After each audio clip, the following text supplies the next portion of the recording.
ဒီနေ့ရောက်ကျွန်တော်ဝမ်းနဲ့စရာသတင်းလေးတစ်ခုကိုကျွန်တော်ပြောပြပါမယ်အဲ့ဒါဘာလဲဆိုတော့ကျွန်တော်တို့အသက်24နှစ်နဲ့6လကျော်သွားတဲ့လူတွေတင်မောသားအစ်စ်လုပ်လို့မရတော့ပါဘူးဒါတော့တကယ်ဝမ်းနဲ့စရာသတင်းလေးတစ်ခုပါဘာကြောင့်လဲဆိုတော့ကျွန်တော်တို့ခင်ဝါဆိုရင်ကျွန်တော်တို့ခင်ဝါမဟုတ်ပါဘူးအခုဒီသတင်းမထုတ်ခင်အချိန်တည်းရောက်ပါတော့တင်မောသားဆိုတော့မျိုးအသက်အရွယ်မရွေးတင်မောသားတင်တန်းလူတစ်တင်တန်းတက်ပြီးရင်တင်မောတွေလိုက်ကြပေါ့နော်သူတို့ဘာဘယ်လိုပြောမလဲဆိုတော့အကုန်လုံးစင်ပြေနေတာပေါ့နော်ဒါပေမဲ့အခုအချိန်တွေအကြောင်းမျိုးကြောင့်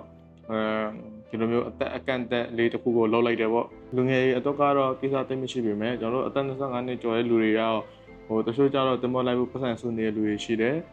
တချို့ကျတော့ဒီလောကကိုနောက်မှသိလို့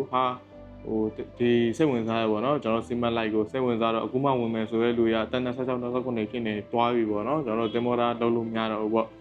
အဲ့ဒါကြောင့်ဘယ်လိုမျိုးဒီလိုဟာကြောင့်လဲဘာကြောင့်ဖြစ်လာလဲဆိုတော့ကျွန်တော်တို့တင်မောတာ community ကြီးတဲကိုလူတွေအကုန်လုံးစုပြုံပြီးဝင်လာတယ်ပေါ့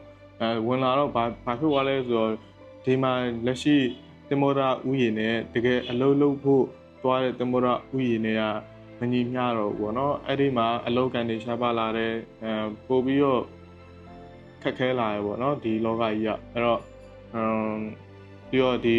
တင်မောတာလက်မှတ်တွေယူပြီးတော့တင်မောဝတ်တက်တယ်ပြီးရင်ခုံချတဲ့ပြဿနာတွေပေါ့တခြားနိုင်ငံမှာအဲ့လိုကိစ္စတွေလည်းပေါ်လာတယ်ပြီးတော့တင်မောတာလက်မှတ်ပဲကင်ထားတယ်လက်မှတ်တွေကကင်ပြီးတော့ဘာမှမလုပ်တဲ့လူလည်းရှိရပေါ့နော်အဲ့တော့ဒီလိုမျိုးပါပဲအကြောင်းတွေရအောင်အများကြီးပဲကျွန်တော်တို့ဒီလောကတွေကိုလူတွေအကုန်လုံးစုပြုံလာပြီးတော့လူပေါင်းစုံဖြစ်သွားတာပေါ့နော်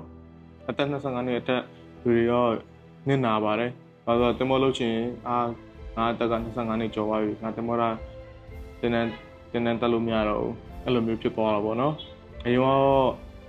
ဘယ်အသက်အရွယ်မှမဆိုတင်မောလိုက်ပြီးတော့ငါပတ်စံစုမယ်ပတ်စံရှာလို့ရသေးရဲ့ဆိုပြီးတော့လုပ်လို့ရပြီမယ်အခုကြောင့်အသက်25နှစ်ကျော်သွားရင်မရတော့ဘူးပေါ့နော်တကယ်စိတ်မကောင်းပါဘူးဒီတင်းလေးရောကဲအားလုံးပဲနောက်ထပ်ဗီဒီယိုများနဲ့ပြန်လာခဲ့ပါမယ်ဘိုင်ဘိုင်